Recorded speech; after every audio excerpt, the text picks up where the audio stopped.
जय सिया राम दोस्तों। आज की इस वीडियो में हम बात करने वाले हैं एमविल हेल्थकेयर लिमिटेड आईपीओ और कैन एंटरप्राइजेज आईपीओ के लिस्टिंग डे की स्ट्रेटेजी के बारे में। तो 12 फरवरी के दिन इन दोनों आईपीओ की जो लिस्टिंग है वो होने जा रही है। इन दोनों आईपीओ की लिस्टिंग किस प्राइस के ऊपर हो सकती है, इनका लेटेस्ट ग्रे मार्केट प्रीमियम क्या चल रहा है, जिनको इन आईपीओ में अलॉटमेंट मिल चुकी है उनको इस आईपीओ में क्या करना चाहिए, लिस्टिंग वाले दिन उनको इस आईपीओ को बेच के निकल जाना चाहिए, क्या उनको लिस्टिंग वाले दिन इसमें प्रॉफिट होगा या लॉस होगा, और लिस्टिंग वाले दिन उनको क्या स्ट्रेटेजी अपनानी चाहिए, ये सारी ही बातें मैं इस वीडियो में कवर करने वाला हूं। तो लास्ट तक वीडियो को जरूर देखिएगा। सबसे पहले अगर मैं एमविल हेल्थकेयर कंपनी की बात करूं तो यह कंपनी लगभग 60 करोड़ का आईपीओ लेके आई थी, जिसमें 49 करोड़ फ्रेश इशू और 11 करोड़ रुपए ऑफर फॉर सेल के जरिए अपनी होल्डिंग्स यहाँ पे बेच रही थी। 105 से 111 रुपए पर शेयर इसका प्राइस बैंड था। एक लॉट में कंपनी 1200 शेयर यहाँ पे ऑफर कर रही थी। इसके अगर हम टोटल सब्सक्रिप्शन की बात करें तो यह आईपीओ लगभग 6 गुना के आसपास सब्सक्राइब हुआ था। रिटेल कैटेगरी में 4 गुना, एनआई कैटेगरी में लगभग 5.6 गुना और क्यूआई कैटेगरी में लगभग 8 गुना के आसपास ये आईपीओ सब्सक्राइब हुआ था। बिल्कुल ना के ही बराबर इस आईपीओ में सब्सक्रिप्शन देखने को मिला था। जो चांसेस हैं रिटेल कैटेगरी में 5 लॉट पे 1 लॉट को इसमें अलॉटमेंट मिल चुका है, तो मैक्सिमम लोगों को इस आईपीओ में अलॉटमेंट मिल चुका है। तो अब सवाल आता है कि इसकी लिस्टिंग कहाँ पे होगी। तो इसका जो लेटेस्ट ग्रे मार्केट प्रीमियम है वो भी फिलहाल 0 के ऊपर ट्रेड कर रहा है। तो मैक्सिमम जो चांसेस हैं 12 फरवरी के दिन यह आईपीओ हमें डिस्काउंट के ऊपर लिस्ट होता हुआ नजर आ सकता है। जिनको इस आईपीओ में अलॉटमेंट मिली है, अब सवाल आता है कि वो क्या करें। तो इस आईपीओ की जो डिस्काउंट लिस्टिंग है वो कितने प्राइस के ऊपर हो सकती है, या 10% के ऊपर लिस्ट होगा या 20% के डिस्काउंट पे लिस्ट होगा, कितने पे होगा। तो देखिए फिलहाल एग्जैक्ट तो ऐसा कोई नहीं बता सकता, लेकिन फिलहाल की कंडीशन को देखते हुए तो ऐसा लग रहा है कि इस आईपीओ की जो लिस्टिंग है वो नॉर्मली हमें 10 से 15% के डिस्काउंट के प्राइस पे होती हुई नजर आ सकती है। जिनको अलॉटमेंट मिली है अगर वो 10-15% का लॉस ले सकते हैं तो आप अपना लिस्टिंग वाले दिन इसका जो प्री ओपनिंग सेशन रहता है आईपीओ का, उसमें अपने अकॉर्डिंग टारगेट सेट कर सकते हैं। फिर उसके अकॉर्डिंग ही आपका ऑर्डर उसमें एग्जीक्यूट हो जाएगा। और अगर कोई लॉन्ग टर्म के लिए होल्ड रखने के लिए सोच रहा है तो ठीक ठाक ही कंपनी का बिजनेस चल रहा है। तो काफी छोटे स्केल पे ये कंपनी बिजनेस करती हुई नजर आ रही है। तो इसके अगर हम रिवेन्यू की बात करें तो ठीक ठाक ही कंपनी का रिवेन्यू यहाँ पे नजर आ रहा है।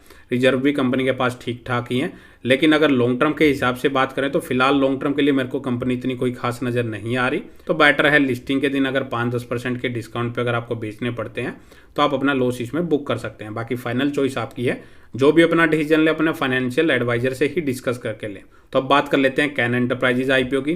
तो यह कंपनी लगभग 84 करोड़ का इशू साइज लेके आई थी, जिसमें 58 करोड़ फ्रेश इशू और 26 करोड़ ऑफर फॉर सेल के जरिए अपनी जो होल्डिंग्स है यहाँ पे बेच रही थी। 94 रुपए पर शेयर इसका प्राइस बैंड रखा गया था। एक लॉट में कंपनी 1200 शेयर यहाँ पे ऑफर कर रही थी। इस आईपीओ के अगर हम टोटल सब्सक्रिप्शन की बात करें तो यह आईपीओ भी लगभग 4.5 गुना के आसपास सब्सक्राइब हुआ था।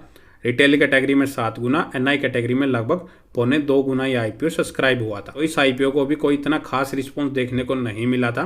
और इसका अगर हम लेटेस्ट ग्रे मार्केट प्रीमियम देखें तो इसका जो ग्रे मार्केट प्रीमियम है वो अभी लगभग 5% के आसपास चलता हुआ नजर आ रहा है। लगभग 5 रुपये के आसपास इसका ग्रे मार्केट प्रीमियम ट्रेड कर रहा है। तो अब ये सवाल आता है कि जिनको अलॉटमेंट मिली है वो इसमें क्या करें और इसकी जो लिस्टिंग है वो कहाँ पे हो सकती है। तो करंट के हिसाब से तो ये आपको 4-5% का लिस्टिंग देता हुआ नजर आ रहा है। लेकिन मेरे को ये लग रहा है कि इस आईपीओ की जो लिस्टिंग है वो हमें डिस्काउंट के ऊपर होती हुई नजर आ सकती है।